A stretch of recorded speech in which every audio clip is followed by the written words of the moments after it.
I said all the fur. I was kind of. They bite you, man. Yeah.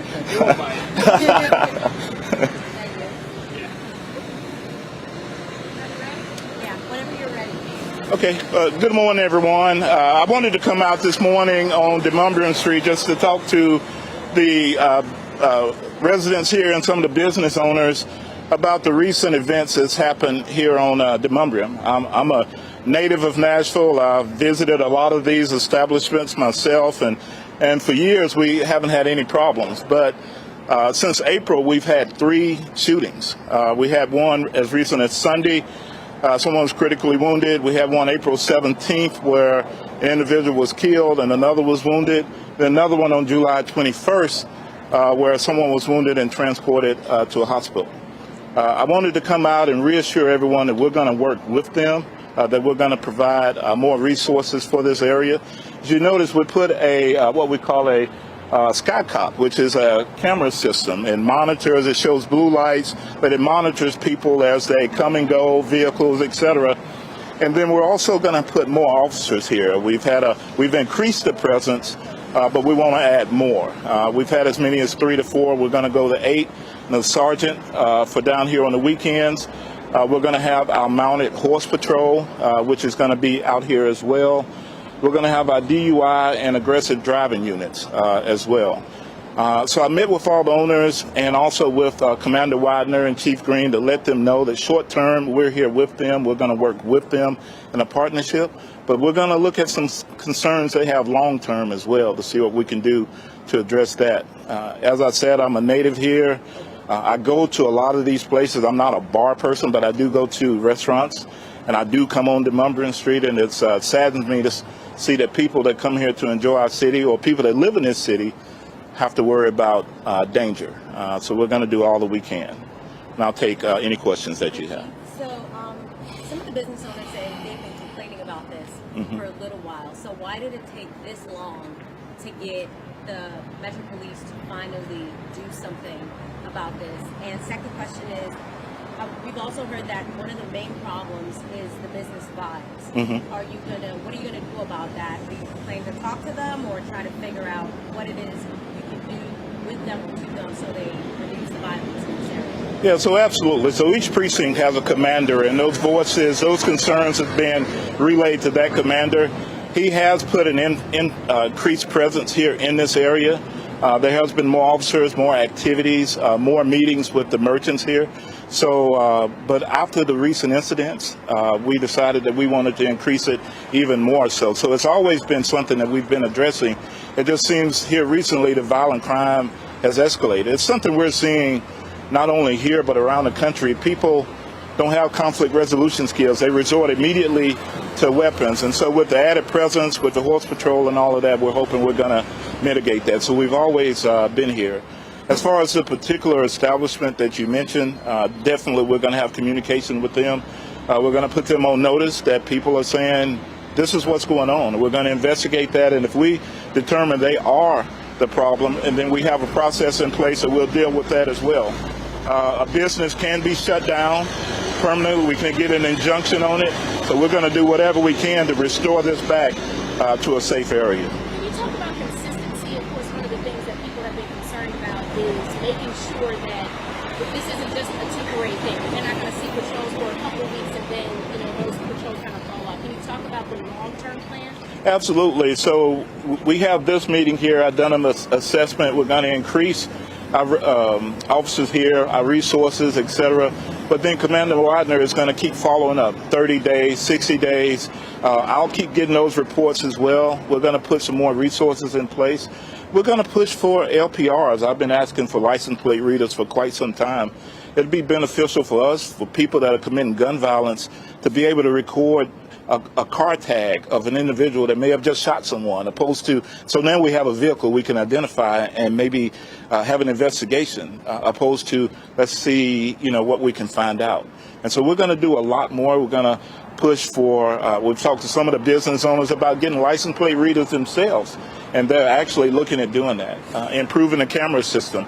long term, what I'd like to do is, as some of these businesses get camera systems, we can tie into their camera systems and be able to work with them as well, so we can pick up a real-time crime center is in my long-term plans. What exactly does the Sky Cop monitor specifically? It monitors. It's just a video camera. It records people as they come and go, whether it's vehicles, people walking. If an incident happens, then it captures that incident. So, yeah. Chief, what is their biggest concern? Is the business owner, what's their biggest concern?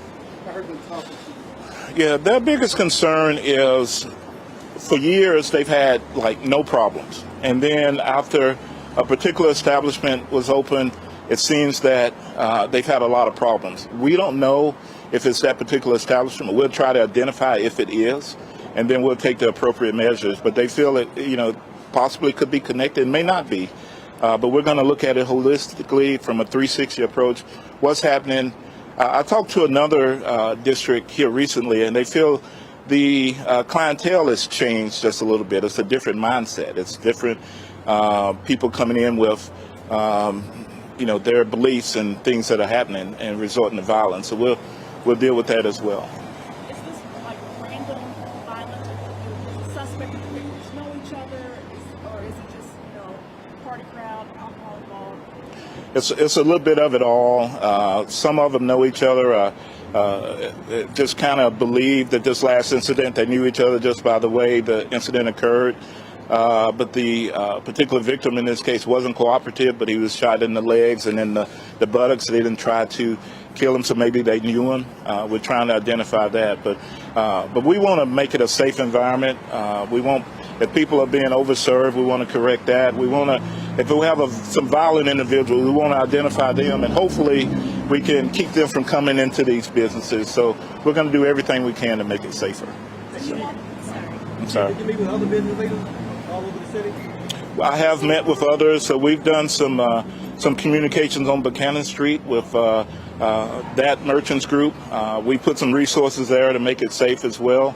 Broadway, other downtown areas. What we have to be careful of as Nashville continues to grow and these entertainment areas continue to expand is that we have to still be concerned about the neighborhoods that we live in and to keep them safe as well. So we're trying to grow our police department. We have a new class that's graduating next week of 51 officers. New class just started of 37, and we're recruiting actively.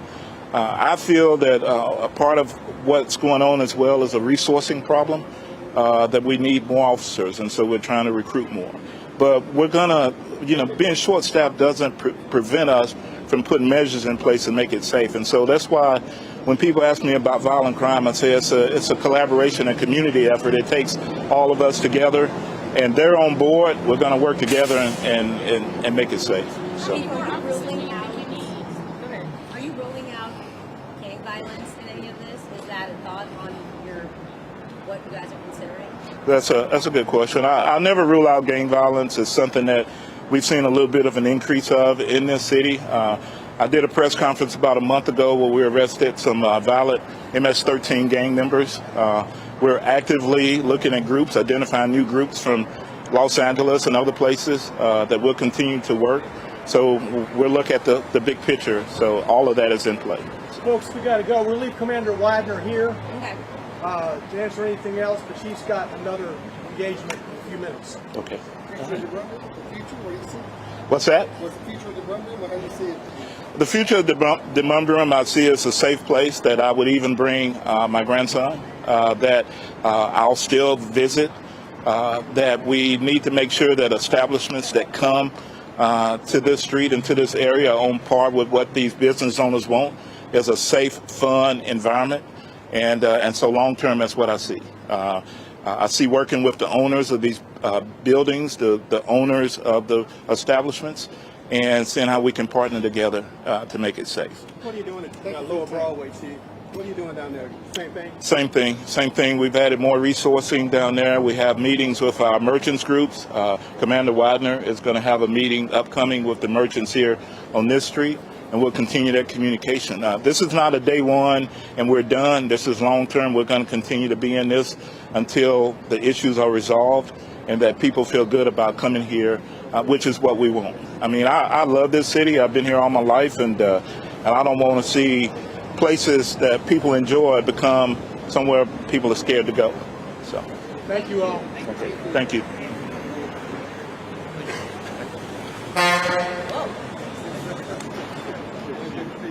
Thank you, Chief. I appreciate it. Commander, you're basically, Chief mentioned like you're kind of overseeing all of this. I just want to know how involved you plan on being. Well, I think we've been involved to the degree where the resources that we had at Midtown Hills weren't enough. So I reached out to Chief Green and Chief Drake and been great to bring in other bureaus, other divisions to offset the staffing that we needed to make this place thrive. We've had meetings months back. We've got a meeting upcoming on Monday with the merchants. So much about collaborating and working together with the community is really that. It's meeting, seeing what works, what doesn't, but then following up within 30 days to see what we can do to change, what isn't effective. And that's in any area, here, anywhere in Nashville. So I think that's very key to do to be successful. We value their input. I've met with them in the past, met with them today, meet with them again on Monday. But then also have the other parties that are involved, in the criminal justice process, the district attorney's office. If it's an issue with too many people in a location, is it a fire marshal's issue? There's a lot of different things that we can look at to make sure that this place is safe, that people enjoy Nashville. And I can tell you, me and everyone wants, coming out of the pandemic and COVID, these establishments to be successful. Nashville's based off tourism. We want people to come here and have a good time, but we want them to be safe while they're doing it. So, With that being said, can you compare this region to Lower Broadway? How is policing this area different than that and vice versa? I think there's a lot of similarities. I think the differences is, obviously this area is not zoned for the type of necessarily loud music in some of these areas here, division and church as you would have on Broadway. And then you start bringing in other things as it relates to transportation vehicles, increased traffic. If you have people that are riding around in cars, we know that generally it's a small percentage of people that commit the most violent acts. If they're mobile and they're not able to access Broadway, they're more than likely not going to go home. They're going to go to other occupied areas. So that's why having motors and traffic and mounted patrol in this area to supplement the officers that are in these areas on foot is so key, and to keep it safe. So there is a lot of similarities. There are some differences just based off zoning, but really the key similarity is whether you're a business owner or a patron here or Broadway, we want you here, but we want you to be safe. And we want to work with whether it's the owners, their security staff, is it cameras, is it LPRs? What do we need to have in place to make it successful? And that's the beautiful thing about collaboration is working together to achieve that. Spell your last name for us, please. Sure, Widener. In your position? I'm the commander at Midtown Hills. And I just had a quick question. I wasn't sure if the chief said it. The person who was shot this weekend, did they die? Are they still in the hospital? They did not die. They were shot, serious critical condition. The case is being investigated. So as far as that, it's still an open investigation. Okay, but it wasn't fatal. It was not fatal. Would you say that you all have seen an increase in gun crime since the gun laws changed in July? I can tell you that we've had 3 incidents where people have shot, one including a homicide on Demonbreun since April, and that predated the law change, July 1. So to go say that in this short amount of time has had an impact, I'm not sure. I think, people coming out of the pandemic and COVID with the city being open, Nashville being such a desirable location to come here from wherever to enjoy time. I think it's a convergence, just like most things, of a lot of things at once that you have those people that are bad, violent actors. If you shoot someone out here on a Sunday morning after coming out here Saturday night, I'm going to go out on a limb and say it's probably not their first time involved in firearm or gun violence. So then you start trying to identify who's the perpetrator of that act, what is the background, the past criminal acts that they've exhibited, and what we can do to keep the rest of the population safe from that very, very small percentage that wants to cause harm. And harm is more than just the person that was shot. Obviously our concern is with him and his recovery. Our detectives are doing everything that they can do to make sure that that's solved. But you talk about quality of life issues, that's a lot of what we're here to talk about. Safety, not blocking the roads, and it's not because we don't want people to have a good time, but you're coming right off the interstate. You got major hospitals here, out-of-county transports, Vanderbilt Pediatric Hospital. We need to have clear, egress and ingress routes to be able to get to area hospitals. So just like everything, it's a convergence of so much, but we're working with the community to make sure it's as successful as we can get it. Thank you. Just quickly explain what it would take to connect a business to something that's drawing crime. I mean, it seems that everyone knows. We're kind of is pointing fingers, but I mean, what is it going to take to connect that and maybe make some change? Or is that just a wait and see? Yeah, I think it's, every situation's completely different, and there was, like I said, there's been 3 shooting incidents where actual people were shot. One was a homicide, and the circumstances of each are completely different. Do the parties know each other, or is it something where they came here and an instigation or an assault happened that escalated? I think it comes back again to conflict resolution skills. If you're in a business or anywhere and you have 2 people that fight, think back, I've got 2 teenage boys. If my 2 teenage kids get in an argument, you separate them. You don't set them out on the front porch so they can continue unsupervised. I think a lot of what we really need to do is be there to separate those parties, at least let one separate, disconnect, and then we can address whatever happened at that point as opposed to letting it continue to escalate and grow. So everything is separate on its own, to answer your question. Very good. Thank y'all so much. Thanks.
Turn the news part, so it's got to be.